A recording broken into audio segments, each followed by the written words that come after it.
What I'm getting at is there was a lot of cause for Donald Trump to suggest, I don't need this, the country doesn't need this. But in his bill of complaints that were contingent on Harvard making compromises, he also got into elements of instruction, curriculum, hiring. He said, why are you hiring people from only one point of view, which I think is indisputable? Very few conservatives, or one particular take on the American history, i.e. negative. That prompted the Council on Higher Education and other venues that have published it to solicit letters from people who would be called center-right, some of my colleagues at Hoover, and they objected to what Donald Trump's add-ons were. And I think that's reflected in the Wall Street Journal column by Jason Riley. Essentially, they're saying, we understand when Harvard's clearly violating laws or charging too much for individual research grants, 60% overhead, but now you're entering in the inner domain of the Harvard complex and you're trying to micromanage, and that's wrong. I'm not a constitutional lawyer, but I don't know whether my colleagues and friends on the right have characterized it the way in which the argument is coming from the Trump administration. We're going to talk about Harvard. It's been a while since this Harvard story really broke, but I want to kind of take some angles from it. You saw from the intro, Trump has really taken a dagger to Harvard, trying to get their endowments and all that stuff, because many people agree with Donald Trump about higher education needing to take a different direction. Higher education doesn't invest in the population anymore. As you saw, Trump is criticizing the curriculum. We all know that Harvard and a lot of these Ivy League colleges are overran by a bunch of liberals. If you go to college, it's overwhelmingly liberal, right? You're not welcomed as a conservative there. And this is the hilarious part about these people crying about Trump revoking Chinese visas. Canada is doing the same thing. Canada is lowering the amount of visas they accept because of some of the outcomes produced from allowing visas to come into your country, because they take government programs, they take resources, they increase housing because there's more demand now for housing, right? With limited supply.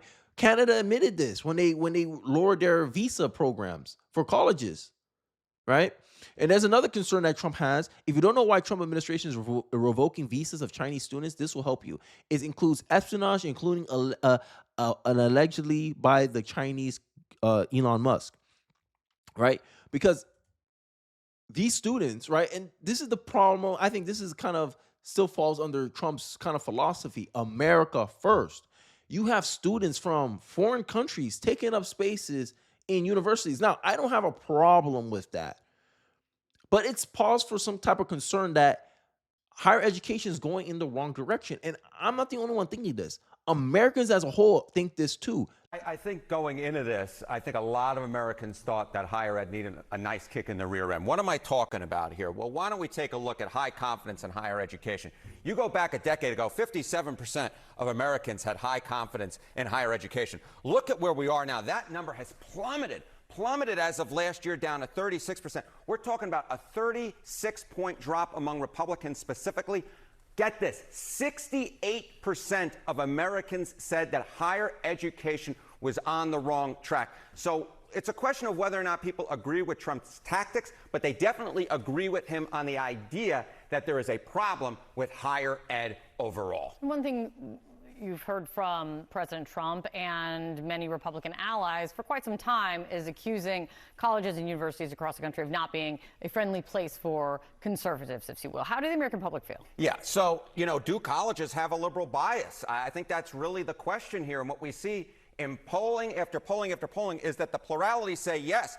Overall, look at that, 45% of Americans overall agree with the idea that colleges have a liberal bias. Just 24% disagree with that idea. Look among Republicans. Hello, 67% of Republicans agree that colleges have a liberal bias. This is why Donald Trump is so emphatic and so wanting to take on this fight, because he knows that Republicans hate universities, hate the administrations, believe they have a liberal bias, and in fact, the plurality of Americans overall agree with the idea, agree with Donald Trump, that colleges are in fact a place where bias reigns. On President Trump targeting international students, are you seeing an impact of this? I mean, obviously it's early on, but so far? Yeah, there's definitely been an impact on it. What are we talking about? So, webpage views for university courses from potential students abroad, right? This is from study portals. Get this, it is down 50% from potential international students from January 5th to the end of April. So a lot of potential international students who might be saying, hey,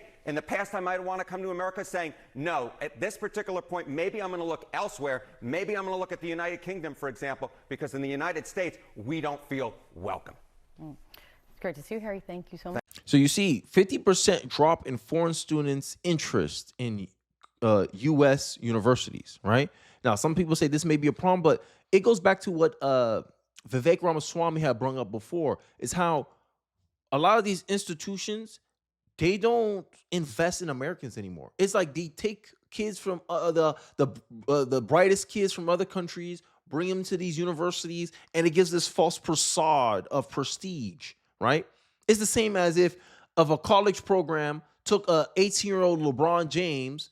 He spent 1 year in the institution and said, yeah, we developed players like LeBron James, essentially taking credit for how he was as an athlete already. Because in my view, college already, it filters for the brightest students already. College don't develop people. This is why I always laugh when people try to give this air of, oh, I'm smart because I went to university. No, you went to university because possibly you were already smart. Just like the reason why LeBron James is being recruited by Ohio University for basketball is because he was already good at basketball.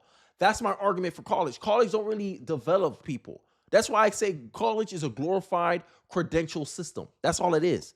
It's a gatekeeper to restrict you from doing a job that you could possibly do straight out of high school. And this is some of the problems that I think, I forgot his name. Sorry if I forgot his name. Henson exposes about the philosophy that Donald Trump believes and how Harvard is in conflicts of that. And I want to play his clip some justice, and then I'm going to show you an example of how these colleges like Harvard break the rules and why Trump is going directly after higher education. Let's take a look.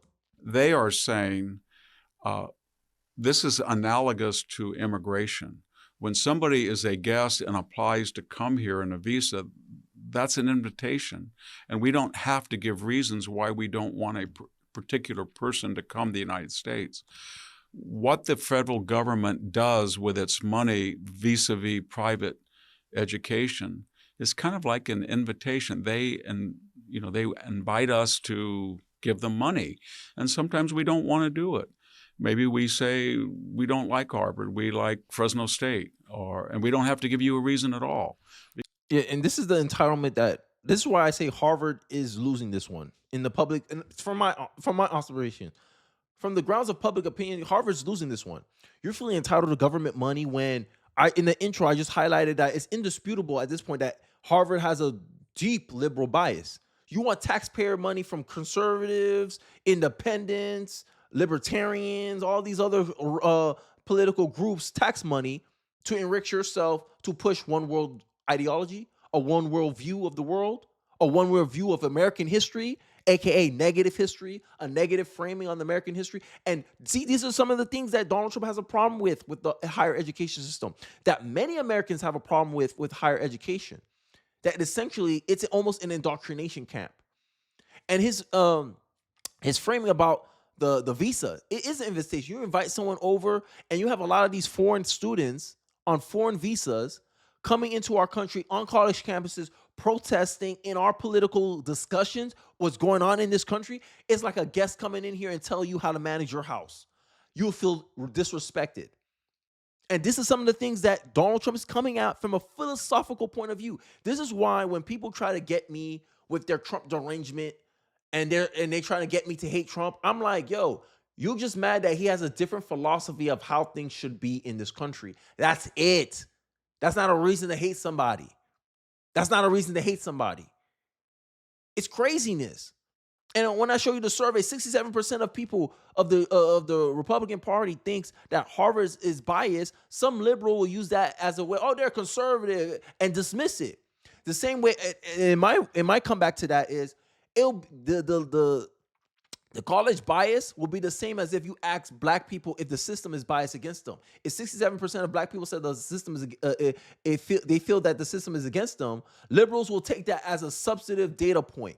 But when Republicans are saying the exact same thing, but except it's political bias, they want to dismiss it. This is how Democrats get called out. This is how liberals get caught with their pants down. This is how liberals get caught being disingenuous, dishonest, dishonorable. They're not consistent.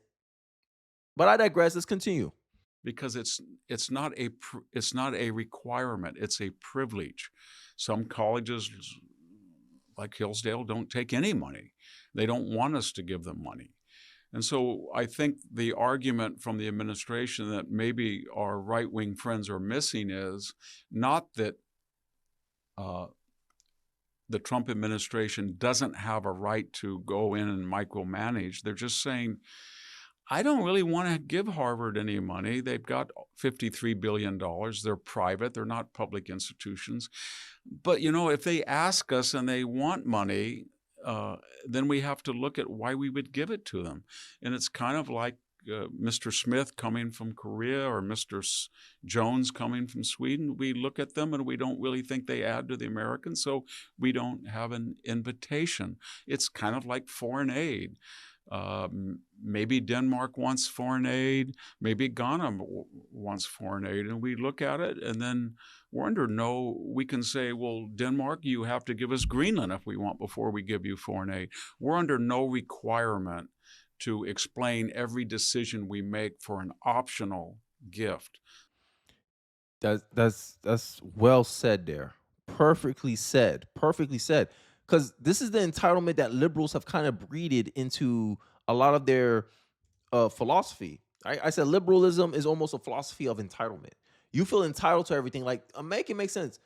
The Biden administration didn't have to explain themselves as much as the Republicans and Donald Trump have to. Every little decision is being micromanaged by these people on the outside. This is why you have so much court injunctions from judges on Donald Trump. I'm gonna continue the clip because this is a good kind of segment here. So we would apply that logic. I think that's what the Trump administration is doing. Harvard, here's some money. We don't really care if you want it or not, but if you do want it, we would suggest that you broaden your curriculum, you give both points of view, and just try to hire more conservatives to balance out. And if you don't want to do that, don't worry about it. We'll just give the money to trade school. This is as simple as that. Exactly. So you're not entitled to our money, right? And you're not even following. A lot of these liberal schools are not even following the law half the time, right? Here's an example that I wanted to point out here, is that there's a student here. I found the story. I was shocked to hear this story, right? I was shocked to hear this story. Here's Stanley Shao. He has a 4.42 GPA, a 1590 stat, and is ranked the top 1% of the U.S. Computer Olympian Platinum. He built a free e-signing platform, reached the semifinals of Google Code Jam, and placed second in MIT Battle Code. Still 15 of the 18 colleges rejected him, including Stanford, MIT, Carnegie Mellon, and even Cal Paulo. I don't know. But numbers aside, what's more striking is hearing from Stanley himself. In the clip below, you'll see a thoughtful, humble young man who even admit he didn't expect to get into every top school, but still thought the state schools were within reach. Make that make sense. State schools are rejecting a kid like this. State schools. You would expect it to be Harvard, MIT, but state schools are doing this to this kid. He's not alone. Stories like this are surfacing everywhere. Students are asking, when did merit stop mattering? It's time we start rewarding it. Let's look at the map here. This is what Donald Trump is. This is why many people say that higher education is going in the wrong direction. Recently, I heard a story about California and this woke consultant about equitable grades. Apparently, they're going to bring the scale from 0 to 100 to 0 to 4. They're not going to dock you for not showing up in class, for not doing homework, essentially rewarding laziness. If you incentivize people that school doesn't matter, they'll take you up on that offer. Wow. Equitable grades, huh? Look at the map. You see the liberal one. The more liberal it is, the more likely he was going to get rejected. Let's hear it. Because Google hired him. Imagine that. A kid out of high school got hired by Google. Look at his track record. This is why I'm in favor of trade school more than I am of this fake credential called a college degree. This kid was already smart. It didn't matter if he goes to Harvard. He would have been successful. So Google said, F it. We'll hire him straight out of high school. This is akin to LeBron James from high school going straight to the NBA. This is what this Stanley Zhao kid did. And this is why I said that the stat of, if you go to college, you make $1 million more than someone who didn't go to college. I think that's a fake statistic. You know why? Because since college is already filtered for kids like this kid, 4.2, college don't matter to this kid. This kid will be successful regardless of what he did. But it's because college present themselves as, you need our credentials to even have access to these opportunities. That's why I say college is a glorified gatekeeper. And then you got a bunch of liberals taking over that institution so that their liberal ideology becomes a gatekeeper to success and wealth. That's what they did. This is what they did with the college system. But this kid, straight out of high school, he was hired by Google. Already working at Google. He won. He don't need to go to higher education. He got the job many computer science degree people would want out of college. Who cares if he gets rejected by these people? He already got hired by Google. But it just shows you the mentality of many people, many of these institutions in higher education, and why many Americans overall agree with what Donald Trump is trying to do. They may not agree with the tactics. They may not agree with the approach. But they do agree that, higher education need a kick in the butt, as the analyst said, because this is unacceptable. A kid with this kind of pedigree and you don't want him, you expect him to get the least amount of rejections.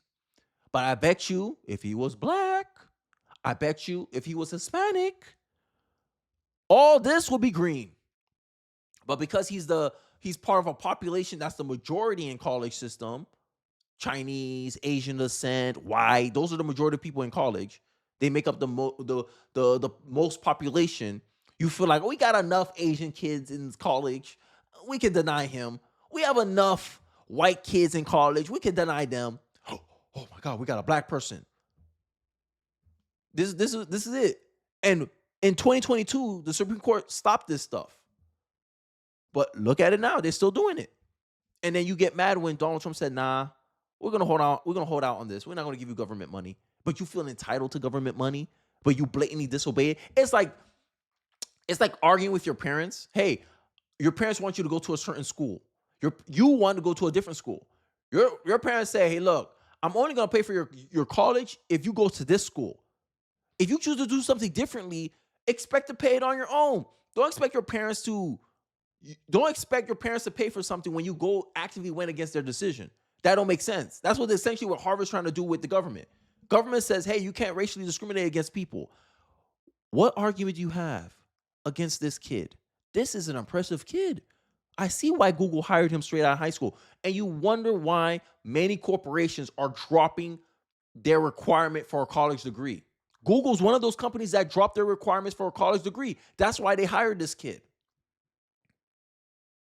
Because college degrees don't mean anything anymore. It doesn't mean the person is well equipped to do a job anymore. All it is a glorified certification. And this is why many Gen Z men are not going to college anymore. They rather go through trade school. They rather go to a different alternative route to get the same outcomes that they would have gotten if they went through college. Because everyone realizes, especially men realize that the return on investment on a college degree, it doesn't warrant going there anymore. And watch, I think this is going to be a trend. You're going to see more Stanley Zhaos coming in. Because end of the day, in my estimation, just because you earn a college degree doesn't mean that over your lifetime, you're going to make more money than a person who doesn't have a college degree. Because technically, Xiao doesn't have a college degree, but you think you're going to make more money than this kid? Hell no. But because they force kids like that to go to college, college can take credit for this man's eventual success. Just like a NBA, just like a college basketball program can take credit or hook their wagon on LeBron James' success if he had went to college, because he was part of the program at one point. So therefore, they can make some claim about how they helped develop him. Same argument here for Zhao. The college system is not beneficial to most Americans for anybody, really. It already takes the brightest and smartest kids and just use it as a means of marketing their institution. That's it. College is a business. College is not about education. You can argue with me in the comment section. But I'll wrap it up there. Let me know your thoughts in the comment section below. Don't forget to like, comment, and subscribe. Share this video if you feel so inclined. It really does help me out in the algorithm. And I'll catch you guys on the next one. Peace.